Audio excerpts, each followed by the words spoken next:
Hey, Leslie? Okay, I know you're not Leslie, but Leslie told me to talk to you like I talked to her, and that maybe then I would put more energy into my videos. She was very critical of the low energy in my voice and said, "Why don't you speak the way you speak to me?"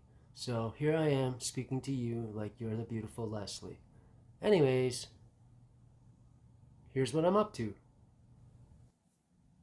So, as I've been building myself a Ghostbusters uniform and equipment, I felt a little inspired to take on a new project for some unknown reason and do one for my short little friend Aberdeen. Well, you know what?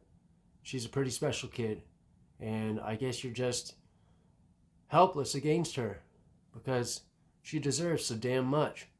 So I decided to build this for her, and here's the process that I took to do it.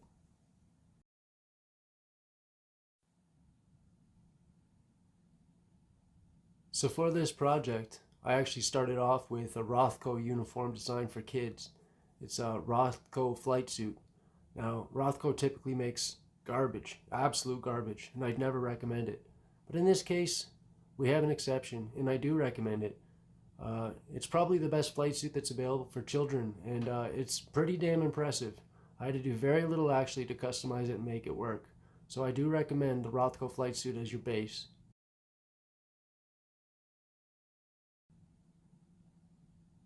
Now, to make this a little bit more authentic, the first thing that I wanted to do was one of the simplest jobs of all, and that was take the zippers and all of the metal components and paint them brass using a paint marker. The original uniform used in the films, they actually had raw brass exposed zippers and buttons, and it really helps create the authentic look. So that's what I did here for her. The next step was ordering patches, and I found some of those online. I went with a smaller size that would fit with a proper scale for the size of the uniform, and I think I got very close. So I'll share with you the actual company that I used to have those ordered, and you can go ahead and use those if you like, or you can find something similar, or you can make some of your own. But it wasn't difficult for me to find smaller patches and to have those arranged.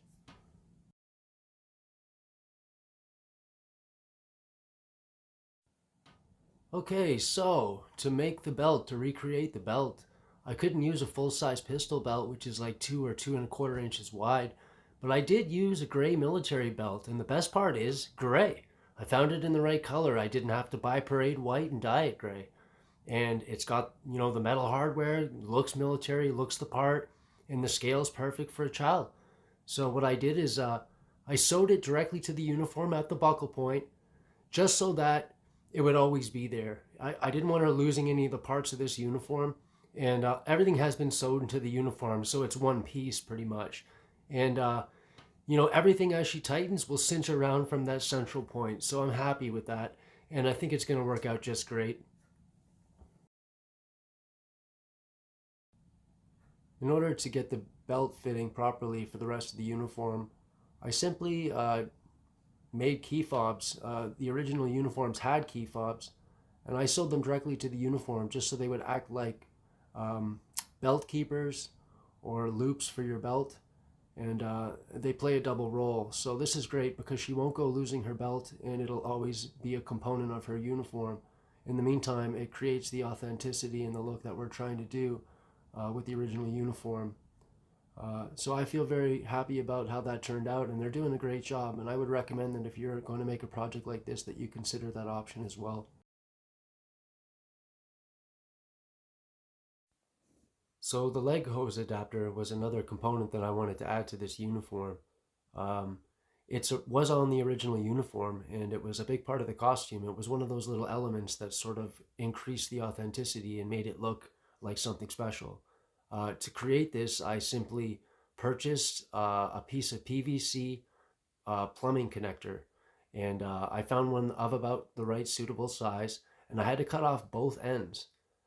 From there, I had to clean up both ends, and then I had to drill at a 45-degree angle in 6 different places, thread holes where I would be able to thread it through.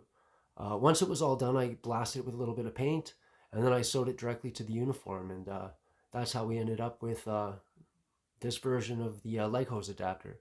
But it really adds an element of realism, and I'm proud that it finished it as I did. Looks good, I think.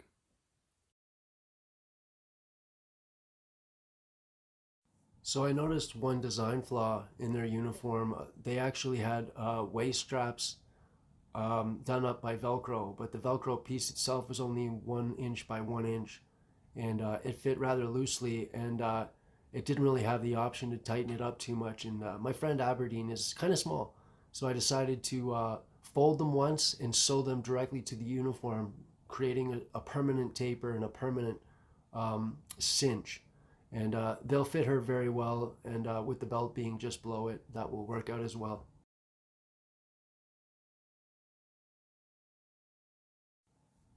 I noticed too there was another problem with the original uniform. There are two pencil pockets, and they were sewn doubly. In other words, it was designed as if it was to hold four pencils, but it wouldn't have held more than four leads. So I just opened up those stitching points to enable her to use those as pens. So to recreate the elbow pads in the correct children's scale, I just purchased children's knee pads, and they were already available in gray, meaning they didn't have to be dyed, which is just perfect. And instead of cutting them so that they would fray and tear apart eventually, I just folded them inside each other to get them the correct size. And then I took some elastic thread of the same color gray, and I just sewed it through to hold it in place around the top and around the bottom. And that made it really secure. And it also beefed it up a little bit because she's got tiny arms, right? And I did the same thing with the black elastic. I just used black elastic thread to sew that block on there on the inside of the arm. And then the last step, I actually spray painted the outside where the elbow actually makes contact. And that finished off the look because that's exactly what they did for the film. They gave it that amount of work, and that was exactly what I did for her. Now be aware, if you do this yourself, whether you're making adults or children's size elbow pads, there is a top and there is a bottom. There will be one side that's narrower than the other. So pay attention to that and wear them properly. They'll be more comfortable and they'll fit better. The final step was to actually sew the elbow pads to the uniform itself, ensuring that they would go on properly and they would stay on and not get lost.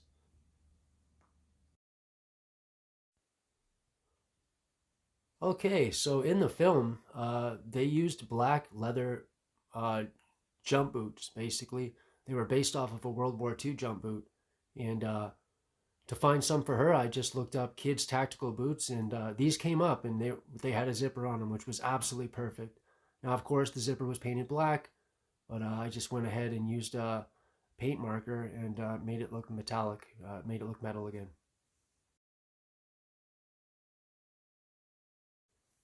So yeah, I'm pretty big on accessories, and I like putting together an entire package. And part of a package is usually a way to carry it, or something that you can carry, with it. And this little pack was just perfect. It was the right gray for the Ghostbuster 2 color, which was so cool. And all I had to do was add a patch to it. I had an extra patch for her of the same size and put that on there for her. Okay, so straight up, now I'm just spoiling her. But when I saw this, I just had to get it. It's from Spirit Halloween, and it is unbelievable. It's a kid's flight jacket in brown, and has all the patches on it already, minus the name, of course. It came with standard names, and I just replaced that name for her to finish that off and complete the deal.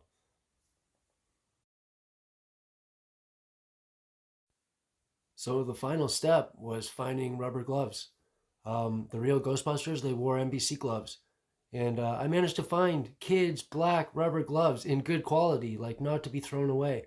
They're half decent. They've even got grips on the hands, on the palms themselves. And they are super cool. So, like, huge score there. They weren't expensive. And the package actually came with three. So, again, like all the other parts, I'll be listing them down below. I've also included this red tin for her.